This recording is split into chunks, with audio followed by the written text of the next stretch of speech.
Welcome to global.science.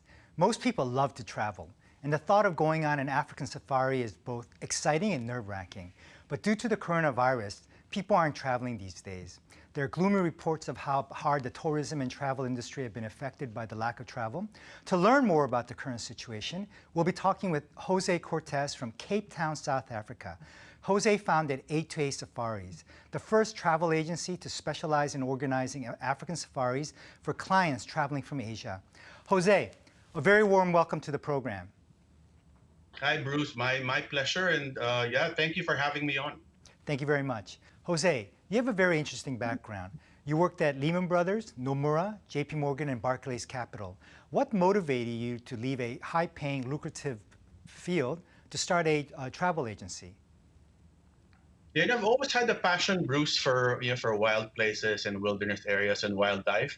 I'm a amateur photographer, and I saw a niche. Back in 2002, saw a niche with a friend of mine who, loves safaris as well, and we became the unofficial safari advisor to the banking community in Asia, and it grew from there. And we had a ready-made client base, who were discerning and needed advice and help. And these are not cheap trips.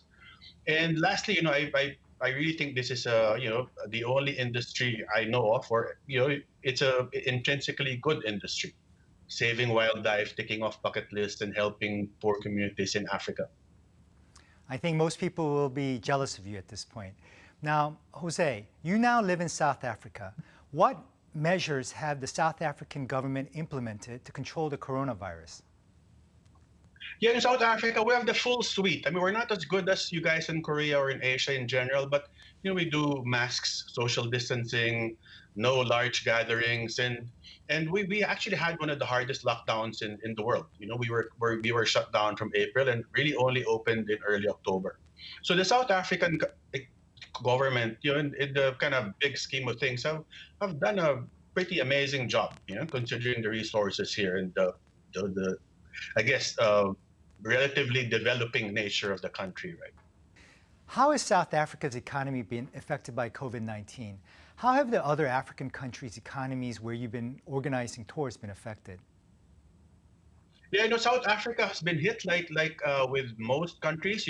I saw the second quarter GDP numbers are down 17%. But that is from a prediction of maybe down 5%. So it was going to be negative anyway. It's still hitting hard, and the rest of Africa is the same. We do safaris in around 20 countries around the continent, and each and every one of them is hurting like anywhere else. So it's more like an economic hit here than the health hit, because Africa hasn't really been knock on wood hit hard by COVID fatalities. Yeah. It's very positive news.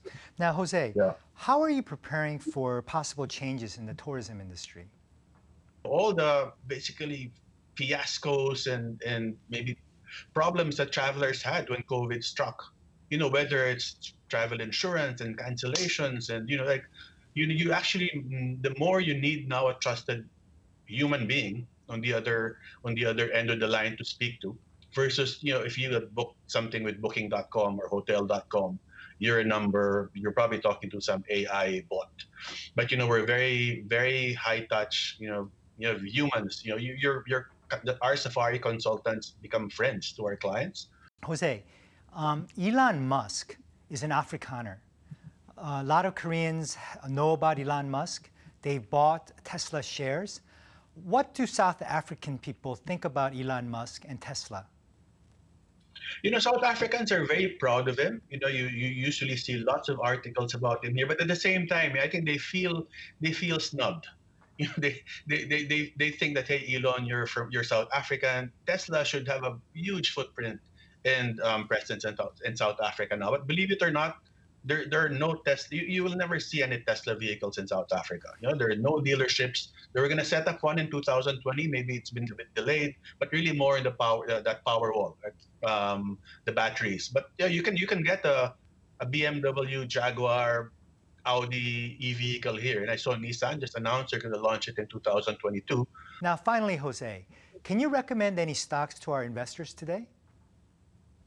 Yeah, sure, Bruce. I think I mentioned that having visited these wild and very pristine areas for over 20 years now. And every year I visit, you see that climate change is real and it's here. So in Korea, I think your viewers could benefit from focusing on companies which will actually do well. I think in the next 10, 20 years. One is Doosan Fuel Cell. I've been looking at it. Very impressive hydrogen fuel business. Hyundai Energy Solutions with their solar and again very impressive inverters. I understand. Hanwha Solutions growing their solar division and fuel cells as well. So talking about batteries, battery life, and GE known in geothermal. Again, another energy source which many people should use going forward. And Colon Materials, lastly, the fifth one, this nano fabrics company with lots of huge applications in sustainability. And these are all linked to the Korean government's very, very impressive policy of promoting sustainability, renewable energy. So so those are probably the five in Korea. And then a big one, which I've been following in Korea, is it's the Hyundai Group. So Hyundai Mobis and Hyundai Motor. The new chairman made this very impressive promise to produce 1 million e-vehicles by 2025 and be one of the global players. So that's a company or a group to watch. And then in the US, I have a couple of ETFs which might be interesting. One is the Invesco Solar ETF, which is really a 90% solar play. Then you have iShares as a global clean energy ETF, and they invest in the 30 largest clean energy companies in the world. And the last one is Brookfield, expanding in Asia a lot. Jose Cortez, successful entrepreneur from Cape Town, South Africa. Thank you so much for being with us on Global Science today. Thank you. Thank you. Jose understands the seriousness of climate change. He's seen firsthand the impact of biodiversity on sensitive wilderness areas in South Africa. Based on these experiences, for Korean stocks, Jose recommends Doosan Fuel Cells, Hyundai Energy Solution, GE Known Energy, Hanwha Solutions, and Colon Materials because of the government's commitment to renewable energy. He also recommends Hyundai Mobis and Hyundai Motors due to the chairman's commitment to be a top global electric car maker. For U.S. stocks, Jose recommends Invesco Solar ETF, iShares Global Clean Energy ETF, and Brookfield Renewable Partners. Thank you so much for being with us today. Until we meet next week, please be safe and healthy.